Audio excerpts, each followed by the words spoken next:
armchairgenealogy.com. The Genealogy Guy podcast, demystifying technology and exploring family tree research. Please remember to subscribe and share the podcast with family and friends. Welcome along to the first edition of armchairgenealogy.com with me, the Genealogy Guy UK. The aim of the podcast is to give help and tips, not just from me, but from the listeners by sharing your own knowledge. So drop me an email with any suggestions, either about content or people to interview. In this edition, we will be talking exclusively with Mark Bayley, who is Head of Online Development at the genealogist.co.uk. By the way, do listen out very carefully for a special offer that Mark gives the listeners of this podcast, where you can get a discount of £40 off an annual subscription plus a free subscription to Discover Your Ancestors online magazine.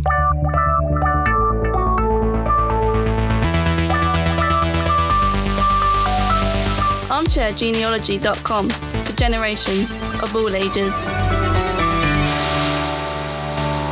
When I was at this year's Family History Show at Kempton Park Racecourse in London, I had the opportunity to sit in on a very interesting talk about the usefulness of using maps and the great work that's been done digitising and connecting databases of information and layering them. Leading on from that, I'm going to talk to Mark Bayley, who gave the presentation, and find out a bit more about using online maps generally, and then what the new developments are and what it actually means for genealogists. So welcome along, Mark. What's your background? Because I can give you the title of the online genealogy expert, but what does that mean? What do you actually do? What's your take on it? My job title is the head of online development for the genealogist. I've been involved in genealogy from a very young age. My parents set up S&N Genealogy Supplies back in 1992. And myself and my two brothers were around all the various family history fairs throughout the country every weekend. And I've basically grown up with A, genealogy, but B, computers. My dad has a big fascination in technology and in computers, specifically writing printer drivers for one thing, and then working on genealogy-based programs and things like that. So I had a general interest in both those features. And when I went off to university for my dissertation project, I studied computer science. I created a web viewer for family trees that would import a GEDCOM file. Back in the days before you could get an online tree with Ancestry, FamilyPast, or ourselves. So yes, it was a very early days web viewer for family trees. And that grew into what we have as TreeView today on the Genealogist. So that's my background. I graduated off from university and then joined the company to bring my dissertation project into a production-ready model that we released as the first version of TreeView, which now exists online in multiple versions ahead, but also on apps for tablets and phones and software as well for Windows and Mac. Let's talk about maps generally. What is it about the maps that are so useful to genealogists? Maps give a huge amount of context to the sort of dry records that you normally see when you're a genealogist. So genealogy is all about the dates and places and names, which you can get from birth, marriage, death records and census and things. But we like to give more context and tell you more about your ancestors' lives. So we specialize in broadening that sort of record range. We've released all sorts of different records that can tell you more about your ancestors' lives. Again, it's a kind of a descriptive form, but maps are one stage ahead, I would say. They're a visual form. You can see, like I say, it gives you that kind of context. So not only can you use maps to see where your ancestor lived, but you can also see what that area was like. Because, for example, if you take Milton Keynes, it's very different today than it would have been in the sort of mid-1800s. Maps, especially if you've got multiple different periods of maps, you can go through those periods and see how an area developed and grew. But also it gives you that geographical context at that point in time. You can see obviously where your ancestor lived, but maybe where they worked, where they went to church, where they went to school. And you can draw these sort of connecting lines and see how relationships develop. You might realize how an ancestor met their wife through his commute to work, as it were. get all these extra interesting stories from maps. Well, I mentioned earlier about the overlaying of databases. Can you elaborate more on that? Because it sounds very technical, but for the viewer, it's fascinating. Yes. We'll put some pictures up as well so the viewers can see how this all works. We kind of known now for our map-based records. We digitized many different periods of maps, and we decided we needed a better way of displaying these because, for example, we had tithe records from the 1830s, and we would show a person a pin on the map where their ancestor's property was. And that's all very well and good. But what would be really nice is to show the user where that pin would be today, so they can see where visit their ancestral home. So we built an interface called Map Explorer, and we georeferenced our historical maps and records. Georeferencing is where you basically stick on a historic map onto a modern map and make sure it all aligns up so that you can use the interface, the Map Explorer, to view, for example, this tithe record, and you can change an opacity slider. So you can go from the historic tithe map through to the modern day map and see exactly where that pin is. But then we've added all our other Ordnance Survey historical maps. So you can change through these various map layers going from the 1890s to the 1920s and 30s, 40s, 50s and see how that area developed over time. So we kind of describe it a bit like a time machine. You can go back and see where your ancestor's home was and then transform yourself through time and see how that area changed. What I found virtually great was the fact that the censuses, and then you can click on odd properties that are close to what you're looking at, and you can find the details linked straight through to transcriptions of what was from the census. Yes, that's a very good point, actually. But more recently, not only have we been adding our map-based records to Map Explorer, but we've also georeferenced our other record sets, such as you said with census. So we can show you when you view an ancestor in the census records, we can show you below those records a map with a pin showing you where that house is. And if you click the map with a pin, it will bring the whole lot up into Map Explorer. And you can click on every house then, so you can see who was living next door to your ancestor, or who was the landlord of the local pub and things like that. So you can really see that kind of, like we could say again, the context of that particular area in that particular time. It was interesting as well with the tithe maps. It also tells you who the landowners are in that area, not just who's living in the property, but actually who owns it. Yes, yeah, because these were sort of essentially tax records. They needed to record, obviously, a large amount of detail, the owner and the occupier of every land parcel. So it gives you sort of both sides of society, your high up landowning aristocracy, but also your tenant farmers that may have only owned a few acres of land. And that's the case not only with our tithe records from 1836, but also moving forwards to 1910, we have another record set called the Lloyd George Domesday Survey, also known as the 1910 Land Survey. So again, that was another snapshot in time in 1910, where the government were trying to introduce a new tax based on the increase in value of a property over time due to government spending. They needed to then survey every single property in the country to take a snapshot of the value of that house at that time, so that when the person comes to sell it or it's inherited, they can send the surveyors out and see how much that property is increased in value and then tax the people on that amount. The tax was never actually introduced, but the survey was completed and was kept alive for 5 years between 1910 and 1915. So it was a living document, which is quite interesting. So yeah, you've got these sort of record sets that allow you to go from one time to another. So you can see who was owning a field in 1836 with the tithe records, and you can jump ahead to 1910 with the Lloyd George Domesday and see if the family still own that area of land.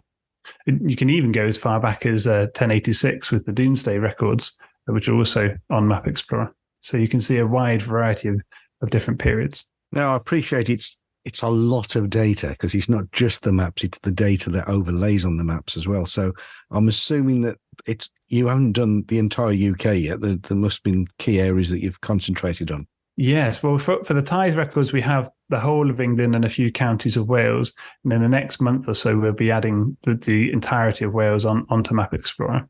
For the Lloyd George Doomsday, we have covered the area of Greater London, and we're working our way through the home counties at the moment. So I believe we've got London, Middlesex, Bedfordshire, Buckinghamshire.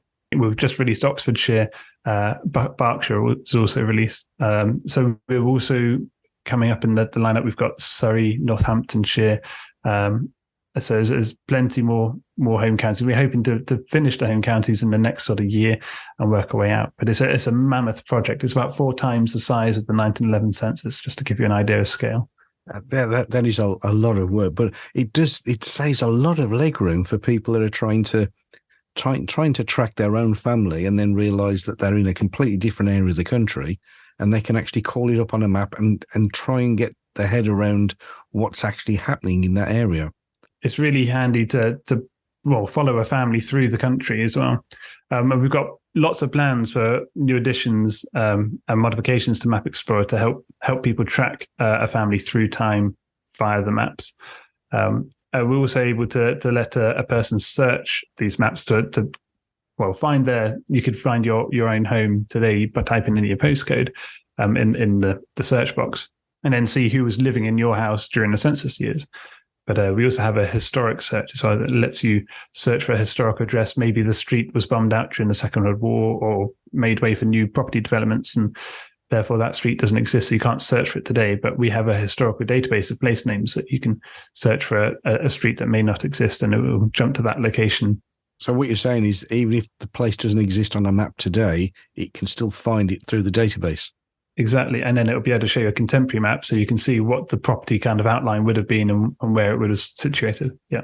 The other thing that I really liked about the way the map works is that you can change the opacity and look through up to 3 layers of maps at one point, according to what's available in the areas that you've got to. And I think just being able to slide through and keep jumping between the 2 time periods, you can really get an idea of where exactly a building was and where an entrance even was. You have the base layer, we call it, the modern day maps, which you can go between either an open street map, ordnance survey map, or even a satellite image from modern day times. Then you've got the middle layer, we call that the historical map layers. So you can pick an ordnance survey map from the 1890s or the 1920s, 30s, 40s, or 50s to give you some sort of contemporary location data. And then finally, we have the top layer, which is our record set layer. So this would overlay pins across the whole set of maps with the link to the actual records of who were living in that particular time in that particular place. But also this record set layer can include maps in itself. For example, the Tive records or the Lloyd George Doomsday Survey. So you can, in one point, you can have 3 maps on the same screen for the same place and use these opacity sliders to go through the maps, as it were, see through a map and then go down to the modern day base layer and see exactly where that place is located. Can individuals put their own pins on if they want to actually tag themselves, sort of thing, their own properties or their own families? That doesn't exist at the moment in Map Explorer, but we are working on a new version of TreeView, which will be web-based, and we are trying to integrate as much of Map Explorer into TreeView as possible. So you'll be able to add your ancestor into TreeView, and you can pin particular events or locations for an ancestor and be able to display them through these various different map layers and see a family all pinned out on the map. I always talk to people and try to explain about things like file formats. You mentioned right at the beginning about GEDCOM files, which lots of people still have no idea. They've got it all written down on pieces of paper and Word documents, which is great, but it means that you can't integrate them with things like databases and the work that you're doing. Yes, yeah. I mean, I really recommend, if your listeners are using spreadsheets or paper, that is good in its own way, but I'd really recommend importing your data into a family tree package, whether it's software like Family Tree Maker or TreeView, or an online tree such as TreeView on the genealogist. I'd really recommend you do that because it allows you to display that data in so many different ways. You can produce reports and charts and get the next generation infused in the family tree. When it's all on sheets and sheets of paper, there's dry details. It's not as interesting to the younger generation. But displaying charts with photographs and even maps showing you where people lived, it makes it just more interesting. And having that sort of interactive nature of an online tree really helps. So the next version of Tree View, you can invite your family members too. So you can invite your grandchildren to your family tree so they can browse around the tree and even help you research and add new records to that family tree. And that's the other key one, is once they're digitized, you can share it across the continents. I mean, exactly. You're not tied to just somebody's bedroom. You can actually send them the link and they can see what information you've got, and you can add more information.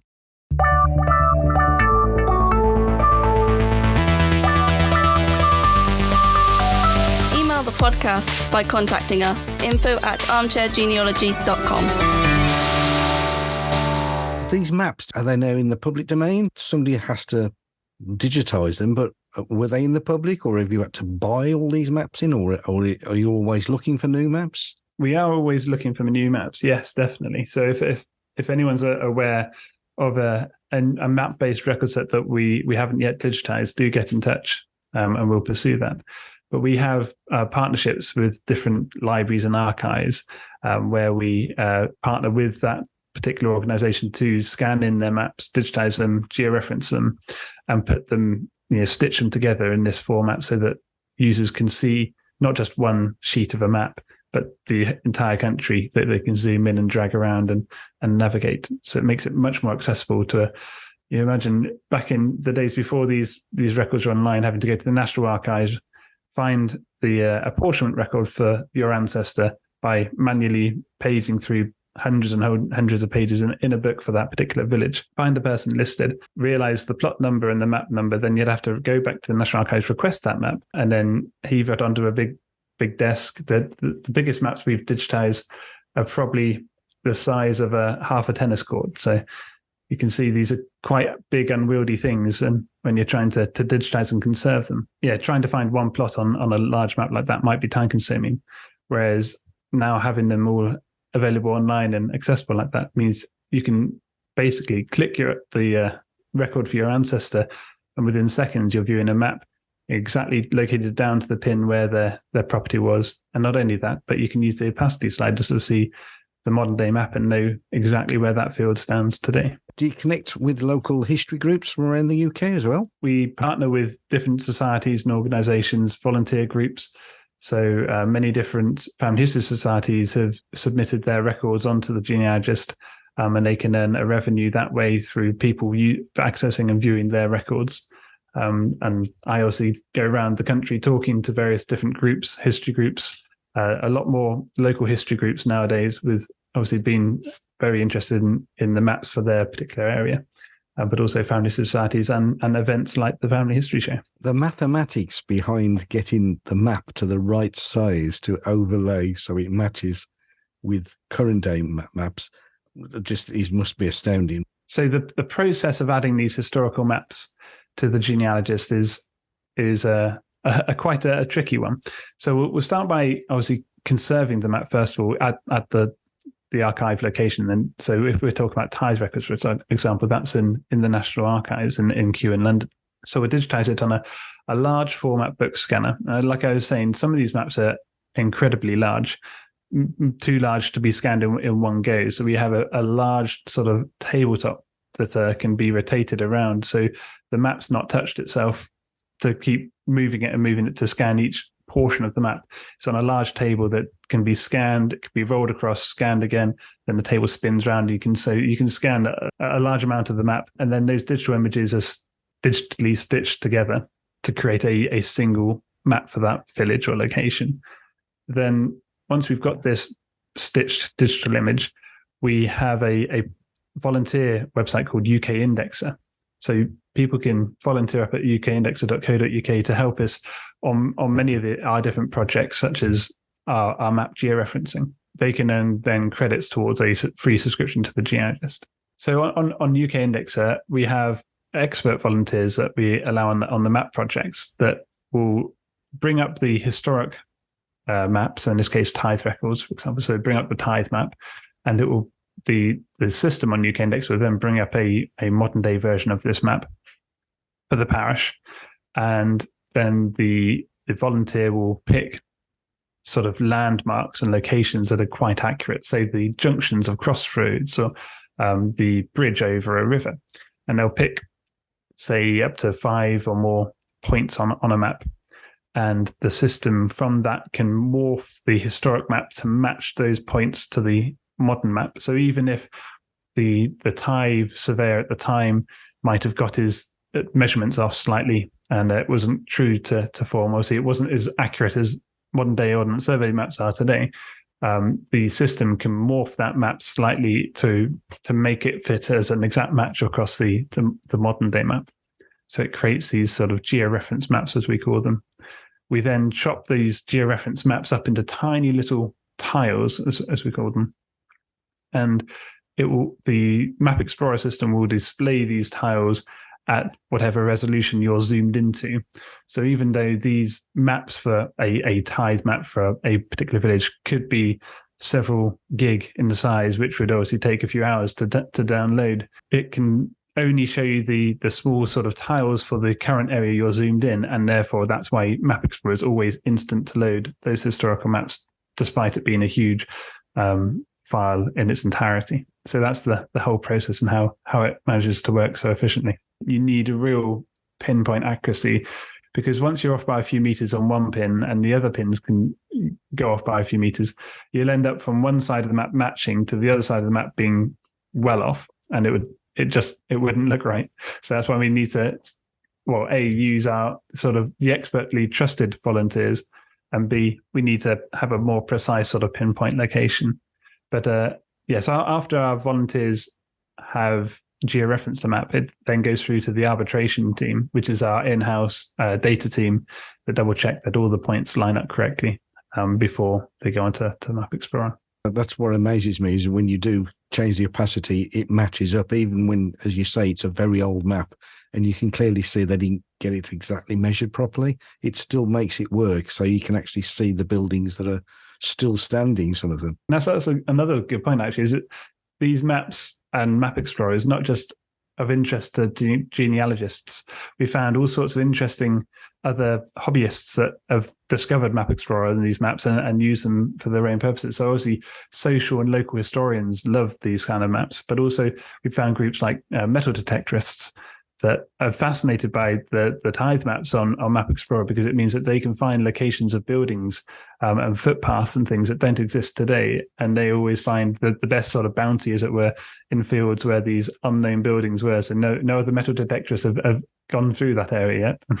The other thing I was noticing on the different layers that you're on there, you've also got a collection of, like, one of the tabs is under graves. Yes, we have obviously map-based records on Map Explorer, but also, as you spotted with the census, we're georeferencing other record sets. So we've got headstones, we've got war memorials, we've got an image archive with tens of thousands of images, and for the majority of them, we can place them down to within a meter of the where the camera was. So we've georeferenced all our image archive as well. So you can pick any of these different record sets within the record layer, and it'll display pins on those locations. This is something that we're currently working on. So we have, as you say, georeference a census from the 1939 register back to 1871. We're working on the last 3 years of census at the moment. But we're also working on BMDs and parish records. For example, if your ancestors got married in a parish, it would be at the parish church. We want to be able to show you the pin where they got married on that church. So yeah, we've got a lot of other records that we're working on at the minute. So we've got an exciting couple of years coming up with new releases on Map Explorer. The other one was pubs. Are the databases out there for logging all the old pubs and inns? I've had actually somebody come up to me on one of my talks I gave last year and said that they were a pub enthusiast and wanted to record as much information about the old pubs that don't exist today. And he was loving the fact that he could use the census records. And basically, we have a search tool called the keyword search, which allows you to search for a keyword for a particular record. And because we transcribe all the fields in census, such as the occupation and the street address, he was able to type in things like landlord and public house and things into keywords, find out all the local pubs in a particular area, and then using Map Explorer can see exactly where they were located. So he really loved that. Once the data is available, how many other people suddenly realise they can benefit from it? I mean, people who trace their own properties that they live in. There's a whole genre of, like, genealogists that are just interested in their houses that they live in. Yes, I spoke to for House Histories, the Twitter group a while back, and we were talking about the various things that you can do on tracing a particular house's history. So we looked at a particular case study, and it's just amazing the amount of detail you can pull up on one place just by jumping to that place on Map Explorer and then literally just going through each individual record set on the drop-down list and seeing what records are for that location for that period and that period. So you can do a case study just jumping through time on one location, and something that would have taken you maybe all day, you can do it in a matter of 5-10 minutes and get all the details of one property straight away. It's incredible work. I mean, I'm just blown away with the amount of work that's gone on behind the scenes that make it such a visual experience. Because we're coming towards the end, I could carry on chatting to you for hours because you've got loads of information. But what's your favourite time period? I mean, you're into history and genealogy and maps. Have you got a particular passion that you get really excited about, a particular moment in time? I really like early census, but particularly I like the 1836 tithe records. I think are my favourite records, just because it's before the first census, and it meant that I could see my ancestors at that time were all in Lydd in Kent, and I could see their farmsteads in Romney Marsh. For the first time, I could see exactly where they were located, because in 1841, the enumerators at the time just put Romney Marsh, Lydd. It's a big area to try and locate your ancestors. But with tithe records, I could go straight down to the fields that he owned, and I could see where his farmhouse was. So yeah, I think that's the most exciting record for me. The personal aspects that you find when you're talking to a genealogist, generally, there's always a personal passion, something that they really go, this is so good. And you've just hit the nail on the head with the tithe records. Yeah, I'm looking forward to one day going over to Romney Marsh and finding that farmhouse to see what's still there, if there's any kind of records of the Baileys in that farmhouse still. Well, thank you very much, Mark. It's been a fascinating conversation, and as I say, I could carry on chatting for ages. If people want to find out more generally about maps and all that sort of thing, is there a place that you can point them off to just to get going and what they should be looking for? Yeah, sure. So if you go to thegenealogist.co.uk/maps, you can find all about Map Explorer and the map-based records we have. There's a little video on that page too. And for all your listeners, we are happy to give a discount on a diamond subscription. So if they go to thegenealogist.co.uk/AG23, they'll be able to save £40 off a diamond subscription and also get a 12-month subscription to Discover Your Ancestors online magazine. Oh, fantastic. I'm sure that some of the listeners will be going, oh, what a discount. Because that's how people, they think, well, is it as good as they make out? Once you're into a particular piece of software and you realise what they've got, it saves you so much time. Look forward to welcoming new people joining on the Genealogist, all your listeners. And once again, thank you very much, Mark. Thank you very much, Mark. Cheers.